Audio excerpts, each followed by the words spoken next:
रायगड, सिंधुदुर्ग, अहिल्यानगर, जालना, पुणे, अकोला, बुलढाणा या जिल्ह्यांपाठोपाठ आता आणखी 7 जिल्ह्यातील नुकसानग्रस्त शेतकऱ्यांना भरपाई त्यांच्या थेट बँक खात्यामध्ये वितरित करण्यास शासनाने मान्यता दिली आहे. असा जी.आर. 16 ऑक्टोबर 2025 रोजी शासनाच्या माध्यमातून निर्गमित करण्यात आला आहे. यासाठी एकूण 1,356 कोटी 30,22,000 रुपये इतका निधी वितरित करण्यास शासनाने मंजुरी दिली आहे. हे जिल्हे कोणते, कोणत्या जिल्ह्याला किती रुपये निधी, प्रत्यक्ष हेक्टरी मदत किती मिळणार, पाहूयात आजच्या व्हिडिओमध्ये. Subscribe now and press the bell icon. Never miss an update.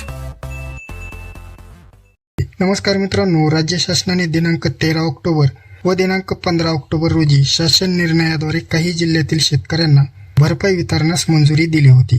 त्यापाठोपाठ आता आणखी 7 जिल्ह्यांसाठी सप्टेंबर महिन्यातील झालेल्या अतिवृष्टीमुळे नुकसानीपोटी भरपाई मदत वितरणासाठी मंजुरी दिली आहे. मात्र यापूर्वीच्याही व्हिडिओमध्ये सांगितले आहे की ही जी मिळणारी मदत आहे ती कोरडवाहूसाठी 8,500 रुपये, बागायतीसाठी 17,000 रुपये, तर फळबागासाठी 22,500 रुपये प्रति हेक्टर 2 हेक्टरच्या मर्यादेत मिळणार आहे.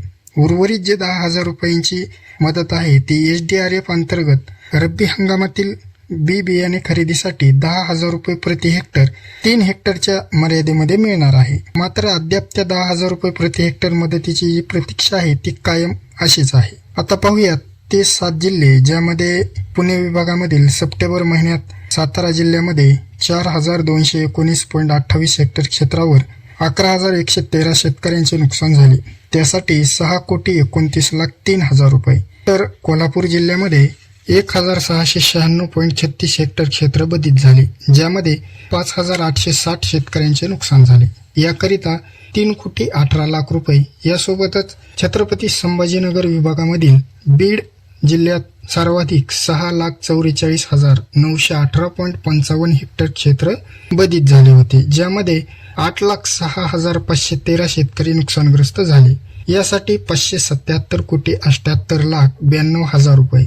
तर धाराशिव जिल्ह्यातील 3,11,291.23 हेक्टर क्षेत्रावर 4,04,656 शेतकऱ्यांचे नुकसान झाले होते.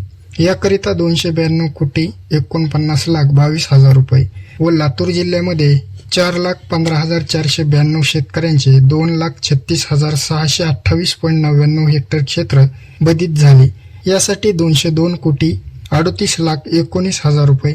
परभणी जिल्ह्यामध्ये 2,85,853.78 हेक्टर क्षेत्र बाधित झाले, ज्यामध्ये 4,39,297 शेतकरी नुकसानग्रस्त झाले होते.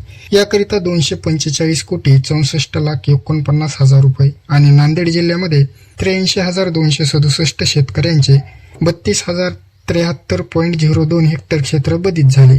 यासाठी 28,52,37,000 रुपये. अशा प्रकारे एकूण 1,356,30,22,000 रुपये इतका निधी डीबीटी पोर्टल मार्फत शेतकऱ्यांच्या थेट बँक खात्यामध्ये वितरित करण्यास राज्य शासनाने मंजुरी दिली आहे. दिलेली माहिती कशी वाटली ते कमेंट करून नक्की सांगा व व्हिडिओला लाईक करा आणि आपल्या सर्व शेतकरी मित्रांना व्हिडिओ जास्तीत जास्त शेअर करा. भेटूया अशाच प्रकारचे नवनवीन अपडेट घेऊन. तोपर्यंत धन्यवाद. शुभ दीपावली.